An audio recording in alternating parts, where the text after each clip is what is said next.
Having more or less perfected the gaming mouse for the home user, peripheral companies have set their sights on the next great frontier, esports. At $80, the SteelSeries Rival 500 has adopted the kitchen sink approach to mouse design, with a plethora of buttons, bells, and whistles aimed at competitive gamers. Although the Rival 500 can feel cumbersome and over-designed, it's still a comfortable, functional mouse with lots of customization potential, and a reasonable price for those looking to break into the tournament scene. Before we get into our in-depth review of the Rival 500, we've included links to check the price in the description, so feel free to check that out now. The Rival 500 is one of the bigger mice I've used lately. At 4.7 by 3.1 by 1.7 inches, the peripheral is definitely best suited to folks with large hands, or those who don't mind stretching their fingers. The sheer abundance of buttons lends itself to a claw grip, but the mouse's body is broad and flat enough for a palm grip as well. One unique feature of the mouse is that you can adjust a slider on the bottom of the device to turn two buttons that sit below the thumb into a thumb rest instead.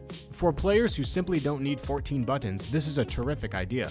The rubbery impromptu thumb rest has a lot of give and makes an excellent cushion. On the other hand, if you really need every button you can get your hands on, you can adjust the slider again, although you do have to learn to not put too much weight on the buttons by accident. Where the Rival 500 really sets itself apart from the competition is in its sheer number of buttons. It offers a whopping 14 buttons, a left button, a right button, a scroll wheel that clicks 3 ways, a dots per inch or DPI sensitivity adjuster just underneath, 5 thumb buttons in a more or less radial pattern, 2 buttons on the left face, and 1 button on the right face. Outside of a massively multiplayer online or MMO peripheral, I've never seen this many buttons on a mouse, and it seems remarkably different from its sleek, streamlined esports competitors like the Logitech G Pro or the Razer Mamba. I prefer streamlined mice, especially for competitive games, but there's something to be said for having every single useful command, aside from movement, within thumb's reach. For gamers who prefer this kind of setup, the textured thumb rest is extremely comfortable, and the buttons are distinct and responsive.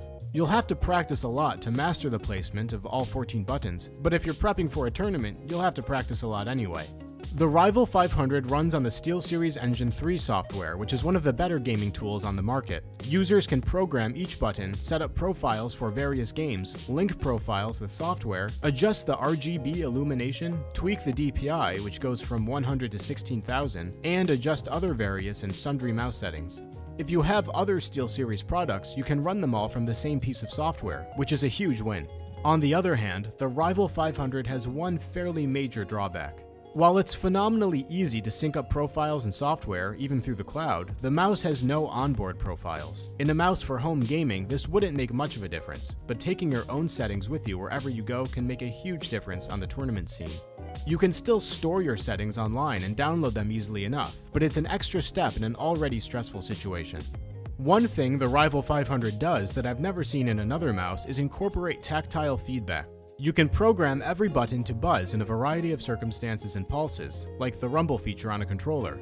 I can't say I found it terribly useful, but programming each thumb button with a different pulse could be a great tool to help you train yourself to tap the right one each time. Furthermore, you can program timers to make the mouse buzz. This could be useful when waiting for in-game skills to reset. Beyond that, the mouse's only unusual feature is its ability to turn thumb buttons into a thumb rest, as discussed above. Both the scroll wheel and the palm rest light up, and you can program them with a variety of colors and effects. If you care to 3D print your own bumper for the bottom of the mouse, there's a slot for it. By default, it says Rival, but if you're going to take the mouse on the road, it couldn't hurt to do a little customization.